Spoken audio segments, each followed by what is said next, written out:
Welcome to FilmHead, your ultimate destination for movie enthusiasts. Here, you'll discover a treasure trove of information on the latest film releases, whether they're streaming on Netflix, Amazon Prime Video, or gracing the silver screens of theaters worldwide. Join us as we delve into the exciting world of cinema. Number 01. Dungeons & Dragons: Honor Among Thieves. A charming thief and a band of unlikely adventurers undertake an epic heist to retrieve a lost relic, but things go dangerously awry when they run afoul of the wrong people. Dungeons & Dragons: Honor Among Thieves brings the rich world and playful spirit of the legendary role-playing game to the big screen in a hilarious and action-packed adventure. The typically charming Chris Pine plays Ejin Darvis, a former member of a group called the Harpers. After his wife is killed by an evil group known as the Red Wizards, Ejin tries to execute a heist to retrieve an item that can bring her back to life, but he's betrayed, imprisoned with his BFF Holga Kilgore, a stoic barbarian.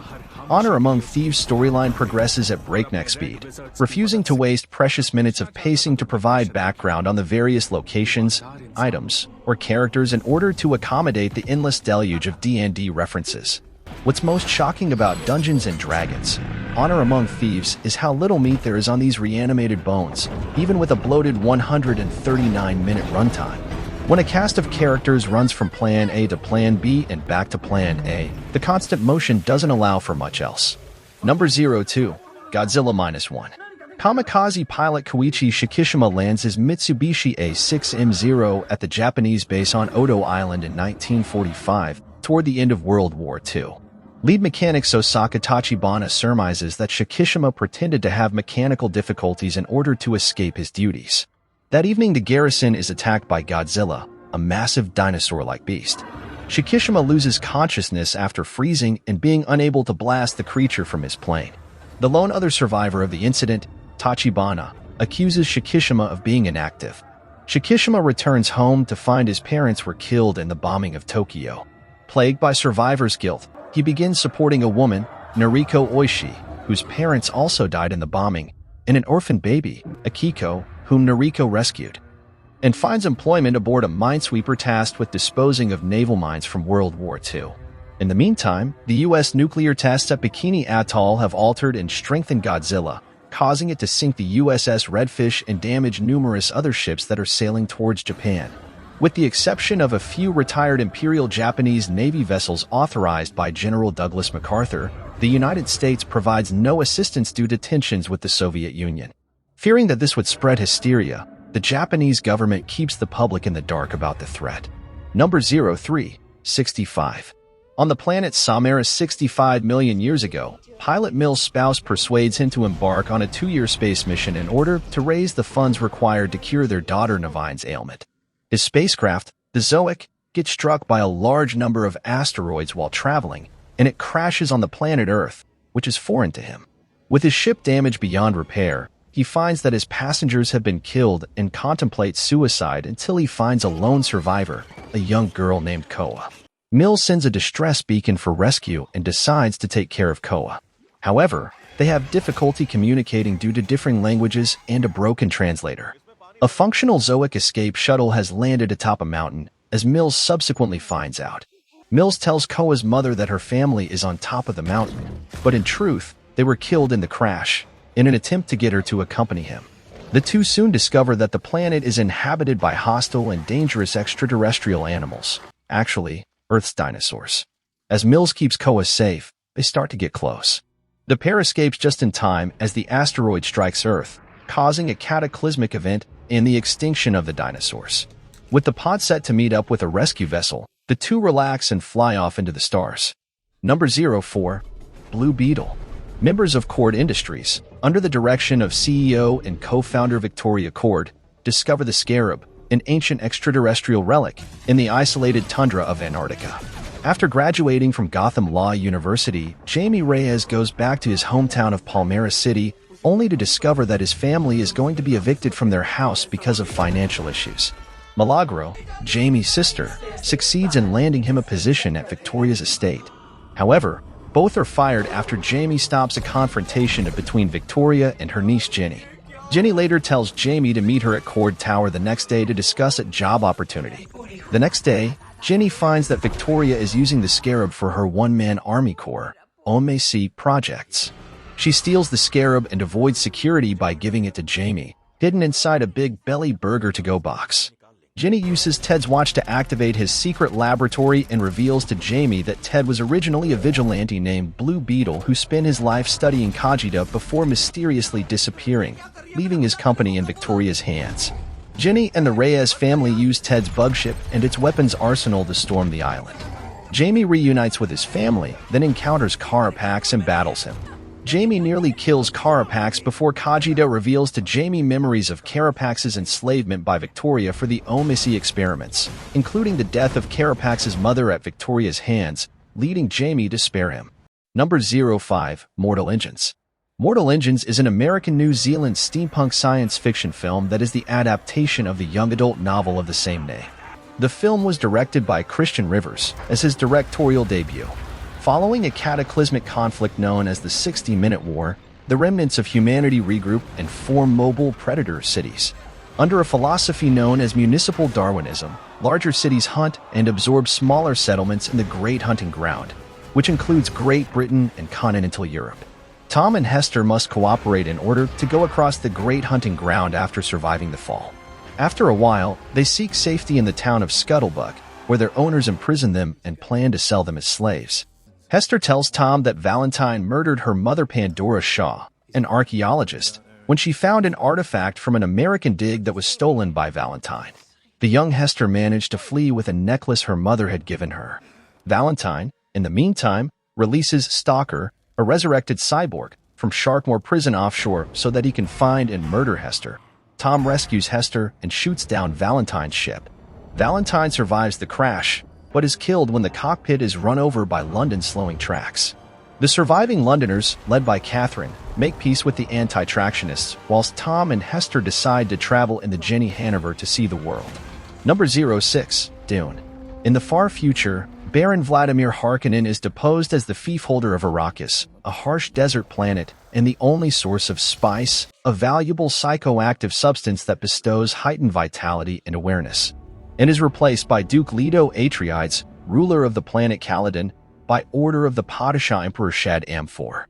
Interstellar travel requires spice, which allows Spacing Guild navigators to instantly and securely navigate starships throughout space.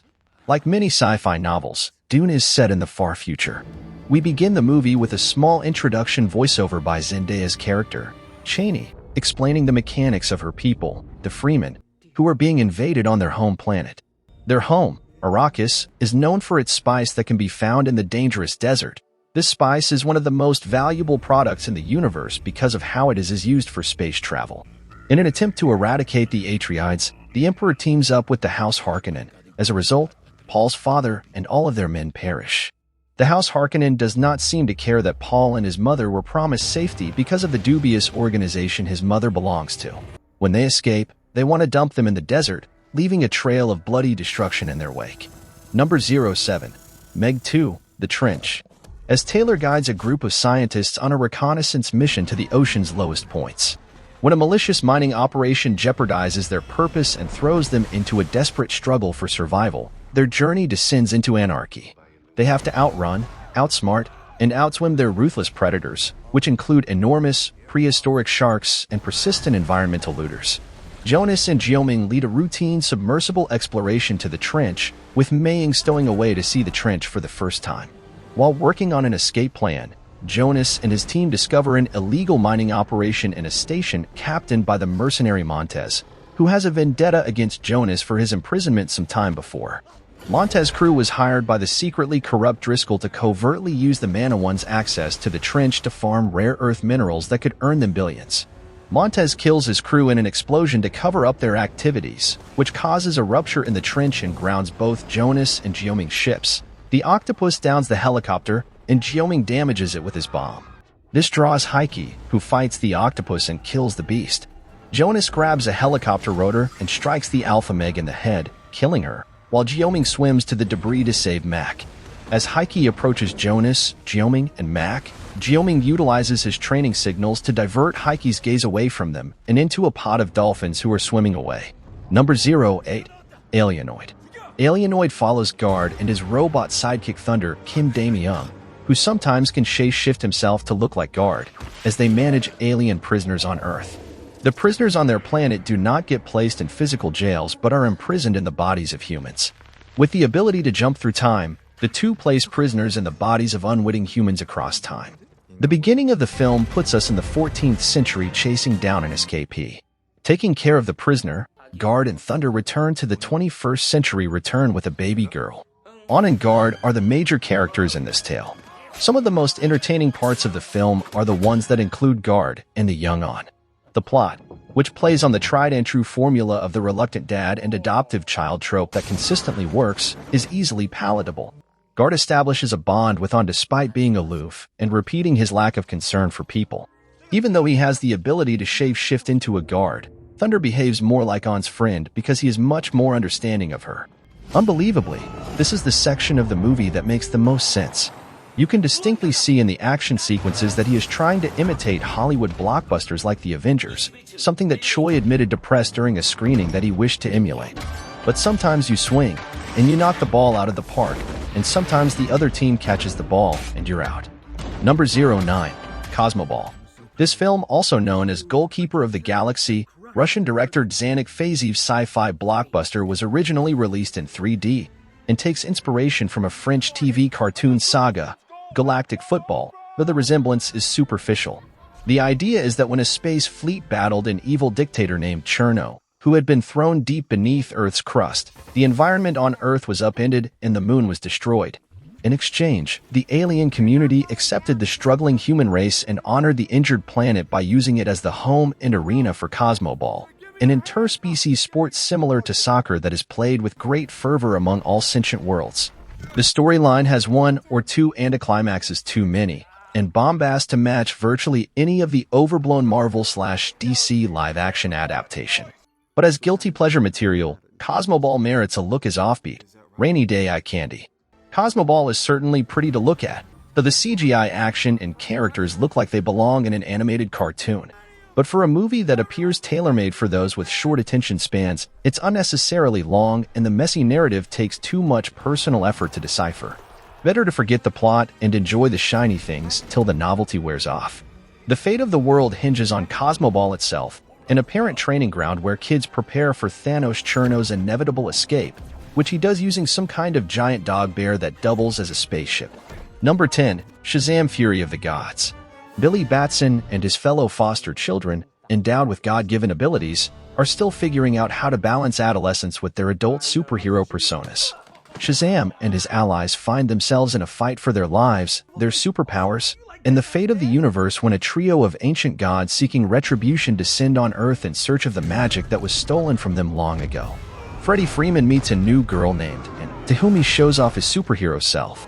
Hespera and Calypso arrive with the staff and steal Freddy's powers, and Anne is revealed to be their youngest sister, Anthea.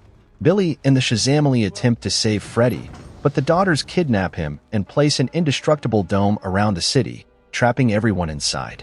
Freddy is imprisoned with the wizard in the God's realm. After the Shazamily penetrate the Rock of Eternity, they come across Steve, a sentient pin, and use him to draft a letter to Hespera pleading for Freddy's freedom. Billy first meets Hespera in a nearby restaurant. Although their encounter is friendly at first, she and Calypso soon engage in combat with the Shazamily. During the battle, Pedro loses his abilities, and Hespera is taken prisoner and brought to the Rock. Anthea takes Billy's grieving family to the God's realm for his burial. Diana Prince, the Amazon princess with godly powers, appears and repairs the staff, imbuing it with her power and using it to revive the God's realm, restore Anthea's powers, and resurrect Billy. Billy, in turn, uses the staff to restore his siblings' powers.